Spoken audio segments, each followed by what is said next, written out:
আজকে আমি রান্না করেছিলাম চিকেন, তো সেই রেসিপিটা আমি তোমাদের সাথে শেয়ার করেছি।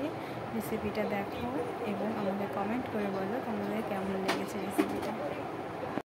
তো গাইস দেখো, এখানে আমি চিকেনের জন্য মাংসটাকে আমি প্রথমে এইভাবে কেটে নিয়েছি, তারপরে কাটা হয়ে গেলে তারপরে আমি এখানে ভেজে নিচ্ছি। মাংসের জন্য আলুগুলো একটু অল্প করে ভাজতে হবে, বেশি ভাজলে হবে না। গাইস এখানে আমি মাংসের জন্য আলুগুলো ভাজা হয়ে যায়। এখানে আমি কড়াইয়ে তেল দিয়ে দিয়েছি। তেল দেওয়া হয়ে গেলে এর মধ্যে আমি পেঁয়াজগুলো, তেল যখন হয়ে যাবে মানে গরম হয়ে যাবে, তখন আমি এর মধ্যে পেঁয়াজগুলো দিয়ে দেবো। তো পেঁয়াজগুলো যখন এরকম ভাজা হয়ে যাবে তখন আমরা এর মধ্যে মশলাগুলো দিয়ে দেবো। তো দেখো গাইস, এখানে আমি মশলা বলতে এখানে শুধু আমি এখন জিরে বাটা দেবো, কাঁচা জিরে বেটেছিলাম, আর হচ্ছে রসুন দেবো। আর আদাটা বেটেছিলাম, সেই আদাটা একটু পর দেবো, কারণ তখনই যদি আদা দেওয়া হয় আর আদাটা বেশি জাল হলে তো তেতো গন্ধ বেরোতো, তার জন্য আমি এখানে রসুন দিয়ে দিয়েছি। রসুনটা দিয়ে আবার আমি নাড়াচাড়া করবো, তার মধ্যে একটুখানি নুন দিয়ে দিয়েছি, কারণ এটা খুব ছিটকায়, তার জন্য। দেখো গাইস, এখানে আমার যখন এগুলো ভাজা হয়ে যাবে, তখন আমি এর মধ্যে চিকেনগুলো দিয়ে দেবো। চিকেনগুলো দিয়ে ঢাকা দিয়ে দেবো। তো ঢাকা দিলে জলটা বেরিয়ে যায়, সেটাতে চিকেন আর্ধেকই সিদ্ধ হয়ে যায়। দেখো গাইস, এখানে আমি এক এক করে সব চিকেনগুলো আমি ছেড়ে দিচ্ছি। যখন সব চিকেনগুলো দেওয়া হয়ে গেলে তারপরে আমি এটা একটু নেড়ে চেড়ে নেবো। তো দেখো, এখানে আমি তো গাইস, যারা আমার চ্যানেলগুলো হবে প্লিজ চ্যানেলটাকে সাবস্ক্রাইব করে দেবে। তো দেখো, আমি এখানে এক করে সব চিকেনগুলো আমি দিয়ে দিয়েছি, আর চিকেনগুলো আমি একসাথে নেড়ে নিচ্ছি ভালো করে।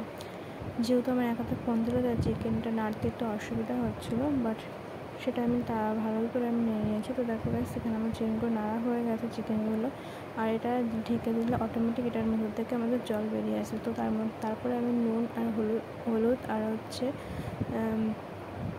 শুকনো লঙ্কার গুঁড়ো আমি এখানে দিয়ে দিয়েছি। আর লঙ্কার গুঁড়ো দিয়ে তারপর আমি এটাতে ভালো করে আমি নাড়িয়ে নেব। তারপরে আমি এখানে হলুদ গুঁড়ো দিয়ে দিয়েছি। তারপরে হলুদ গুঁড়ো দিয়ে তারপর এটাকে ভালো করে আমাদের নাড়িয়ে নিতে হবে।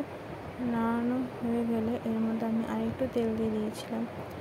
তো দেখো গাইস, আবারও বলছি, যাদের আমার চ্যানেল নতুন তারা প্লিজ চ্যানেলটাকে সাবস্ক্রাইব করে দেবে, লাইক করবে অ্যান্ড কমেন্ট করবে আমার ভিডিও কেমন লাগে। দেখো গাইস, তারপর আমি এটার মধ্যে আমি সেই আদা বাটাটা দিয়ে দিয়েছি। আদা বাটা দিয়ে তারপরে আমি ভালো করে নিয়ে নেবো। আর এর মধ্যে তোমরা যদি কাঁচা জিরে যাও তো তোমরা এর সাথে দিয়ে দেবে।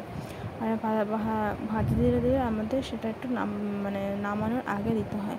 তো দেখো গাইস, এখানে যেহেতু আমি এটা ঢেকে দিয়েছিলাম, তো তার জন্য অনেকটাই জল বেরিয়ে গেছে মাংসের থেকে।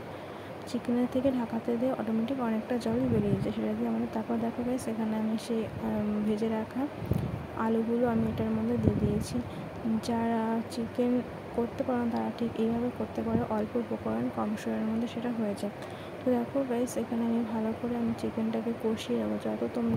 চিকেনটা যত তোমরা কষাবে তত তোমাদের খেতে ভালো হবে চিকেনটা।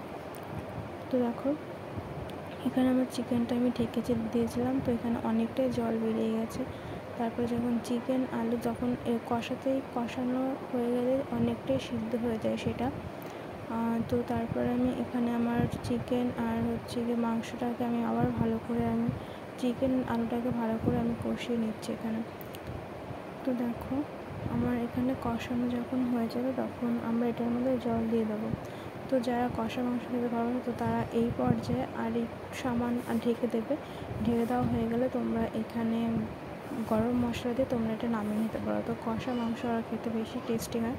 তো দেখো, যেহেতু আমি কষা করবো না, আমি এখানে ঝোল রাখবো, তার জন্য আমি এখানে বেশি করে আর একটু জল দিয়ে দিচ্ছি। তো দেখো, আমি ভালো করে এটাকে নাড়িয়ে নিয়েছি। আর মাংসটা বেশি নাড়লে তোমার লেগে যায় না। তো দেখো, আমি তারপরে এখানে পরিমাণ মতো আমি জল দিয়ে দিয়েছি। আর দেখো, এখানে আমি যেহেতু মাছ করেছিলাম তো তোমাদের সাথে একটু শেয়ার করলাম মাছটাও। তো দেখো, এখানে আমি তারপরে যখন আমার এটা হয়ে গেছে তখন দেখবো কষানোটা অনেকটাই হয়ে আসছে, তখন আমি এর মধ্যে পরিমাণ মতো আমি জল দিয়ে দিয়েছি। তারপরে জল দেওয়া হয়ে গেলে তারপরে আমি বেশিক্ষণ আর করিনি, জল দেওয়া হয়ে গেলেই এর মধ্যে আমি গরম মশলা দিয়ে এটাকে নামিয়ে নিয়েছি। তো দেখো, এখানে আমি 1 কাপ মতো জল দিয়েছিলাম, বেশি আমি দিইনি এখানে জল। তারপরে দেখো গাইস, এটা আমার প্রায় হয়ে এসছে চিকেনটা।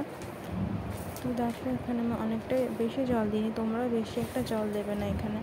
তো তো বেশি যদি মাংস করো তোমরা তোমাদের পরিমাণ মতো তোমরা বেশি দিতে পারো।